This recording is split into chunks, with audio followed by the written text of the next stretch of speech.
आनंद सिंह जी के समर्थक और आनंद सिंह जी की अपनी जो अपनी टीम थी और जो अपने लोग थे, ये उनकी वजह से लालटेन की बात हो रही थी वहां पर। राजद, जेडीयू और हमारी पार्टी कांग्रेस और लेफ्ट, इन किसी पार्टियों का मैं सच्चाई बता रहा हूं आपको कि बहुत अधिक प्रभाव वहां पर नहीं था। गोपालगंज का सीट बचा पाना ये हम लोगों के लिए बड़ी बात थी। मोकामा और गोपालगंज में वोटिंग हो गई है और जितने भी विशेषज्ञ हैं सब कोई अपना अपना ज्ञान दे रहे हैं। जितने भी राजनीतिक पंडित हैं सब कोई बता रहे हैं कि मोकामा से कौन जीतेगा और गोपालगंज से कौन जीतेगा। हमारे साथ में सहान परवेज है, जन अधिकार पार्टी के प्रवक्ता है और 14 दिन मोकामा में रहे हैं और 14 दिन रह करके क्या चीज मतलब वहां एब्जॉर्ब किए हैं इनसे जानते हैं।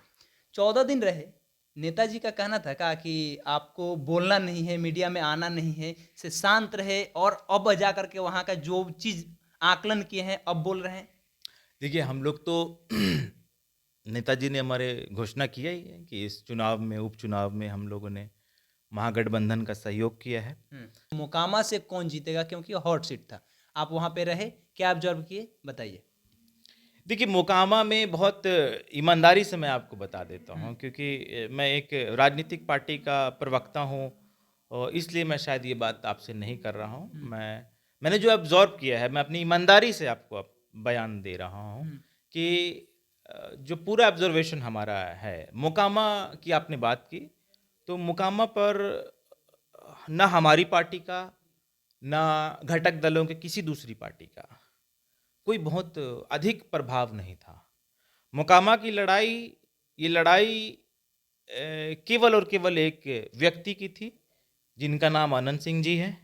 मोकामा का चुनाव महागठबंधन जो लड़ रही थी, उसमें कहीं ना कहीं फैक्टर था कि वो चुनाव आनंद सिंह जी के नाम पे लड़ा जा रहा था।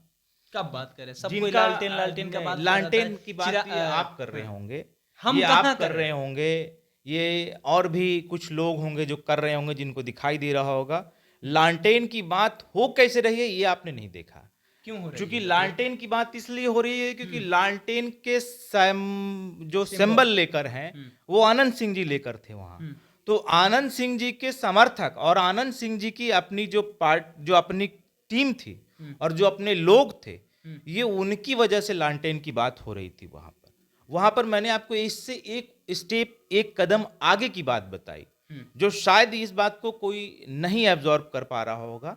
मैंने वो बारीकी आपको समझाने की कोशिश की कि राजद, जेडीयू और हमारी पार्टी कांग्रेस और लेफ्ट, इन किसी पार्टियों का मैं सच्चाई बता रहा हूं आपको कि बहुत अधिक प्रभाव वहां पर नहीं था। आप एक पार्टी के प्रवक्ता होने के बाद भी साफ तौर पे कह रहे हैं कि आप लोग का कुछ वहां पे नहीं था। मैं पार्टी के पहले वाला, मैं पार्टी के प्रवक्ता के तौर पे आपको ये बात तो बता नहीं रहा हूं, क्योंकि मैंने बोला कि आपने मुझसे पूछा कि आप बिल्कुल ईमानदारी से बताइए क्या देखा आपने 14 दिन में। बिल्कुल। तो मैं वो ईमानदारी बता रहा हूं आपको कि मोकामा की सीट पर आनंद सिंह जी का अपना एक फैक्टर था।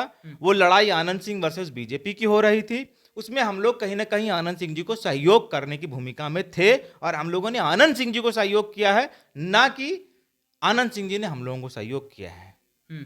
आप अगर समझिए कि महागठबंधन की आप बात कर रहे हैं, तो दोबारा जो पुनः महागठबंधन का गठन हुआ है, जिसमें अभी नीतीश कुमार जी भाजपा को छोड़ के फिर से वापस आए, उसके बाद का ये पहला चुनाव था। और ये पहला चुनाव आपको ये बताएगा कि इसका क्रेडेंशियल कितना है। मैंने पहले भी कई चैनलों पे ये बात कहा कि ये क्रेडेंशियल तय करने का ये चुनाव था कि महागठबंधन जो पुनः बना है उस पे जनता का कितना विश्वास हो सकता है। 7 घटक दल है इससे। हाँ, तो इसमें जनता का कितना विश्वास था। तो मैंने बोला कि मैं अपने भाई तेजस्वी यादव जी की अग्नि परीक्षा मानता हूं, नो मोकामा नहीं, गोपालगंज का सीट। मोकामा का सीट में आनंद सिंह जी बहुत मजबूत स्थिति में दिखाई दे रहे थे और क्योंकि वो तेजस्वी यादव जी से ज्यादा चर्चा उनके अपने नाम की थी, तो व्यक्ति विशेष इफेक्ट पड़ेगा। हाँ, निश्चित रूप से मोकामा का सीट व्यक्ति विशेष इफेक्ट पे था और चैलेंजिंग जो है वो गोपालगंज का सीट था। अच्छा, तो गोपालगंज का सीट बचा पाना ये हम लोगों के लिए बड़ी बात थी, क्योंकि वहां पे पहले ही मौजूदा जो विधायक हैं थे वो भाजपा के थे और भाजपा वहां पर कहीं ना कहीं मजबूत दिखाई दे रही थी। दूसरा कि तेजस्वी यादव जी के परिवार का जो कलेश, जो उनके मामा उम्मीदवार की भूमिका में अपनी पत्नी को खड़ा किया, मतलब तेजस्वी यादव जी मामी वहां खड़ी रही, इंदिरा देवी। इंदिरा देवी जी खड़ी वहां पे। हम्म, वो इंदिरा देवी जी का जो फैक्टर और उनके पति का जो फैक्टर था, हम्म, साधु यादव जी का जो फैक्टर है, हम्म। वो फैक्टर कहीं ना कहीं डैमेज करता हुआ दिख रहा था, लालटेन को। निश्चित रूप से। हम्म, और उसको मैं मानता हूं कि उसको और बेहतर किया जा सकता था, पारिवारिक कलेश को खत्म किया जा सकता था। ये मेरा एक पॉइंट है। दूसरा पॉइंट ये है कि सभी घटक दलों से और जिन लोगों ने वैचारिक समर्थन आपको दिया था, हम्म। आप उनके चेहरे को यूज कर सकते थे, आप उनको मैक्सिमम कैपिटलाइज कर सकते थे। मतलब आप ये कह रहे हैं कि मतलब राजद ये चाहे तो वहां पे मतलब नीतीश कुमार को लेके जा सकती थी, निश्चित वहां पे रूप से पप्पू यादव को लेके जा सकती तो थी। जाना ही चाहिए था, ये तो जाना ही चाहिए था। मगर हमारे भाई तेजस्वी यादव जी ने इस पूरे चुनाव को कहीं ना कहीं अपने चेहरे के अंदर समेट लिया। हम्म, और मैं इसका विरोध भी नहीं कर रहा हूँ। हम्म, अगर वो जीत गए तो सिकंदर है, हम्म, दोनों सीट अगर वो जीत गए तो वो सिकंदर है। हम लोगों ने तो कहा कि वो इनके लिए अग्नि परीक्षा होगी कि उन्होंने इस कठिन परिस्थिति को कहा कि मतलब इसका रिस्क लिए हैं, नेतृत्व हम तेजस्वी यादव करेंगे। रिस्क लिए थे। रिस्क लिए, अगर वो जीत गए तो फिक्स हो गए राजनीति में। तो निश्चित रूप से ये इस बात का कायल हम भी होंगे और हमारे जैसे कई और लोग होंगे। अगर चूक कि जाते हैं तो किसकी अगर जिम्मेदारी वो होगी? चूक जाते तो मैंने तो पहले बोला कि चूकना तो नहीं चाहिए। हम्म, और उस चूक और उस गलती को कहीं ना कहीं जो डैमेज कंट्रोल है, हम्म, वो डैमेज कंट्रोल करने के लिए भी तो हम लोग ही मैदान में थे। हम्म, तो कितना डैमेज कंट्रोल हम लोग करने की कोशिश की है, हम्म, ये तो हम लोग ने, अभी चुनाव का रिजल्ट आएगा आपको तो उसके बाद पता चलेगा। और मैं, मेरा ऐसा मानना है कि घटक दल के सबसे बड़े नेता हम्म, बिहार के मुखिया माननीय नीतीश कुमार जी हम्म, को इस चुनाव में कहीं ना कहीं सक्रिय होना चाहिए था, हम्म, जो नहीं हुए। इसका कारण के पीछे मैं नहीं जाऊंगा, इस पर बहुत ज्यादा बहस नहीं करूंगा। हम्म, मगर शायद ये अगर होता तो परिस्थिति थोड़ी सी और मजबूत होती हम्म। और अपने सारे सहयोगी दलों के और भी नेता, राजद के और भी कई नेता जो इस चुनाव से कहीं थोड़ा दूर नजर आए। जैसे नाम बताइए, राजद के कौन ऐसा नेता था? उदय नारायण चौधरी भी थे, इसके अलावा मैंने श्याम बोला रजक भी आपको थे, कि इसके अलावा नहीं, सब कोई पहुंचे थे राजद के मैं नेता भी के गया। बारे।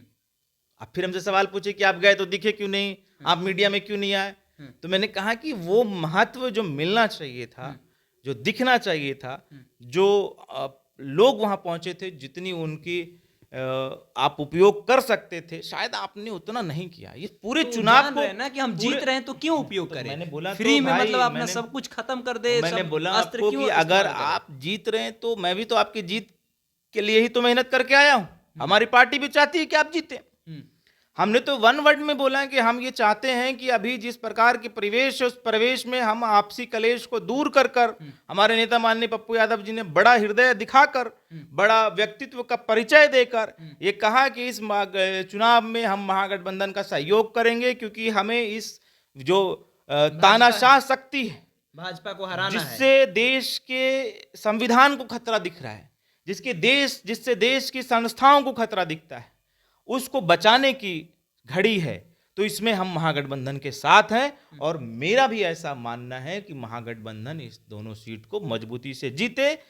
तो ये थे सहान परवेज, और इन्होंने साफ तौर पे कहा कि बहुत हल्के से चुनाव लड़ा गया है। जो बड़े बड़े नेता है, जो घटक दल के नेता थे, चाहे वो पप्पू यादव हो, चाहे नीतीश कुमार हो, चाहे तमाम सीपीआई, सीपीआईएम, सीपीआईएमएल के जो हो या कांग्रेस के हो, सभी कोई को लाया नहीं गया। तेजस्वी यादव अकेले आकर के चुनाव में चारों तरफ गए हैं और मोकामा के सीट को कह रहे हैं ये कि मोकामा अनंत सिंह के चेहरे पर लड़ा गया है। बाकी गोपालगंज की डिसीजन क्या होगी, इन्होंने कहा कि ये तो आने वाला समय ही बताएगा। जीत गए तो सिकंदर और हार गए तो ये उनकी बड़ी गलती होगी। बाकी नाम हमारा कैसा हुआ, आप पब्लिक स्टेशन देख रहे थे। बहुत बहुत धन्यवाद।